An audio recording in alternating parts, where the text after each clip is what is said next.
ఏంటోనండి, భోజనం చేసిన వెంటనే కొంతమందికి స్వీట్ తినాలనిపిస్తుంది. కొంతమంది స్వీట్ తినకూడదు, లావ్ అయిపోతున్నాం, పొట్ట వచ్చేస్తుంది అనుకుంటారు. అదేదో సినిమాలో అన్నట్టు పొట్ట లోపలికి అన్ని వెళ్తున్నాయి కానీ పొట్ట లోపలికి వెళ్ళట్లేదు అనుకుంటారు. కొంతమంది అదృష్టవంతులు ఉంటారండి బాబు, ఏం తిన్నా లావ్ అవ్వరు. Jeans effect. పాపం కొంతమంది అయితే ఏమి తినకపోయినా లావ్ అయిపోతారు. చూసేవాళ్ళు ఏమంటారు, తినేసి కూర్చుంటే లావాకి ఏమవుతారో అంటారు.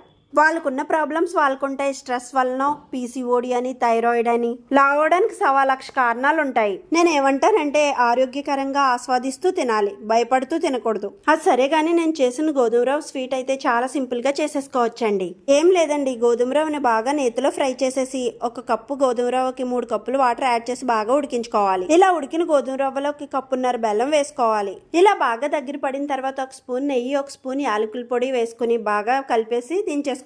అంతేనండి, చాలా సింపుల్ గా ఈ గోధుమ రవ్వ కేసరి చేసేసుకోవచ్చు. టేస్ట్ అయితే చాలా బాగుంది. మరి థ్యాంక్ యూ ఫర్ వాచింగ్.